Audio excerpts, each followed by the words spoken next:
This is Pirate Pete. Gold put the twinkle in Pirate Pete's eye, the shine in his hook and the sparkle in his smile. Why, he liked gold so much that he plundered every ship and shore in the 7 seas in search of the gleaming booty. When he heard that the Queen had discovered a treasure map, Pete had to have it. After all, he explained to his parrot, where there's treasure, there's gold, and where there's gold, I'm a-going. Pete journeyed to the Queen's castle, where he whispered a plan to his feathered companion. You sing her to sleep, and I'll steal the map. Aye, squawked the bird. Up he fluttered to the highest tower where the Queen sat gloating over the map. Softly the parrot sang her a lullaby. A dirty trick, the old high sea snoozeroo worked like a charm on the Queen.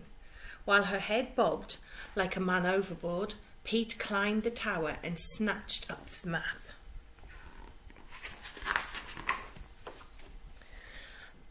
By the time the Queen awoke, Pete was far out to sea. Unfurl the map, he told his bird. There lies the gold, he declared, pointing to the black X on Mermaid Island. To Mermaid Island we shall go. We must be swift, said the parrot. Her Majesty's fleet will be after us for sure. Pete spun the wheel east, and with a great gust of wind, the ship sailed off. Fine sailing weather, said the parrot. Pete might have agreed. Aye, 'tis, but he had just spied an island up ahead. He checked the map. That be Candy Island. He growled, twisting up his nose. I think we should pay it a visit. We don't have time, said the parrot. We've got to get to Mermaid Island.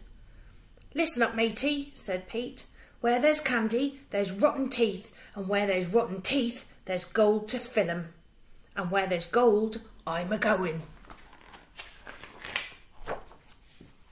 The stubborn pirate turned the ship toward Candy Island, and with a good wind behind them, they were soon up upon its sugary shores.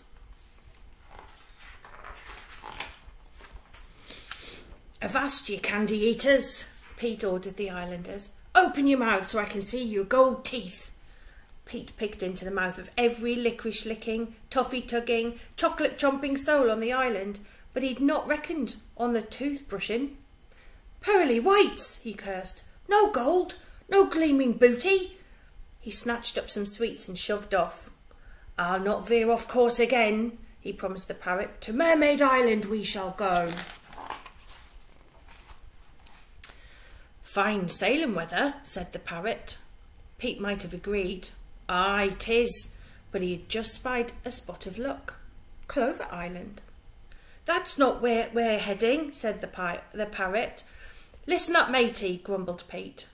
Where there's clover, there's leprechauns, and where there's leprechauns, there's pots of gold, and where there's gold, I'm a-going. There's the little elf, cried Pete as the ship creaked ashore. A genuine leprechaun sitting next to a pot of gold. Before the merry man could cock his hat, Pete seized the pot, scrambled to the ship and shoved off. Irish stew, he hollered when he lifted the lid. No gold, no gleaming booty. He gnashed his teeth. I'll not veer off course again, said Pete. Next stop, Mermaid Island. Fine sailing weather, yawned the bird. Pete might have agreed. Aye, 'tis, but he had just spied a soothing sight for tired eyes. Sleepy Island. That's not where we're headed, the parrot reminded him. Listen up, matey, said Pete. Where there's sleeping, there's the Sandman. And where there's the Sandman, there's magic gold dust. And where there's gold, I'm a-going.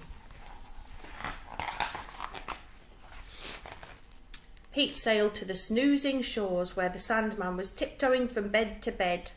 Pete grabbed the old man's bag and reached inside. Storybooks, Pete bellowed, waking the island. No gold, no gleaming booty. So he hooked a book and shoved off. I'll not veer off course again, he said, pulling on his nightcap. Tomorrow morning we shall make for Mermaid Island. The sun rose and the ship sailed on. "Fine sailing weather," said the bird. Pete might have agreed. "Aye, 'tis," but he had just spied a smouldering sight. Dragon Island. He turned the ship towards its smoky peaks. "That's not where we're headed," flapped the parrot. "Listen up, matey," said Pete. "Where there's dragons, there's lairs. And where there's lairs, there's gold. And where there's gold, I'm a-going." Ashore, Pete crept into the dragon's lair, where he found the giant lizard snoozing beside a golden egg. Between the snorts and snores, Pete sneaked the egg from its hazy nest, rolled it to his ship, and shoved off.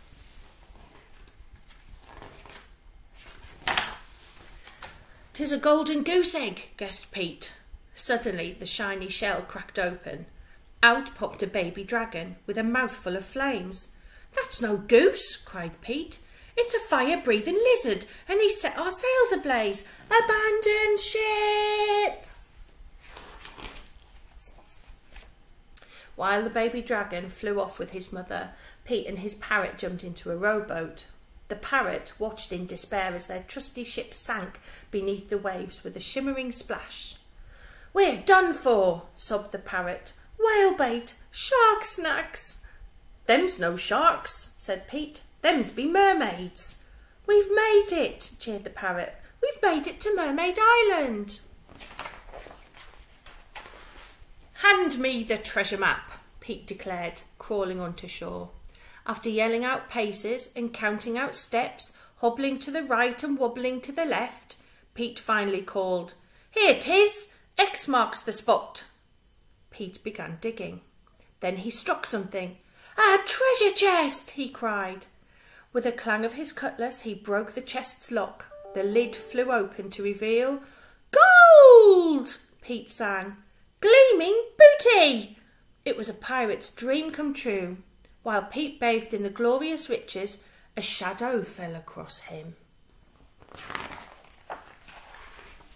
"The Queen!" squawked the parrot as guards gathered round.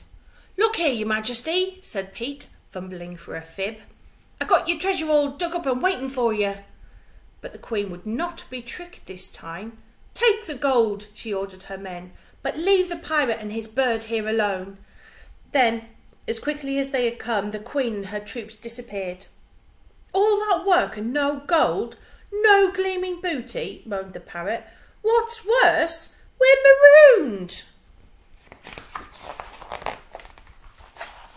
"Not to worry, matey," said Pete with a wink. "The Queen may have taken our gold, but she forgot our boat." So Pete and his faithful companion set off again, this time for the sunset, where the ocean glistened like 1,000 coins of gold. After all, where there was gold, they were a-going.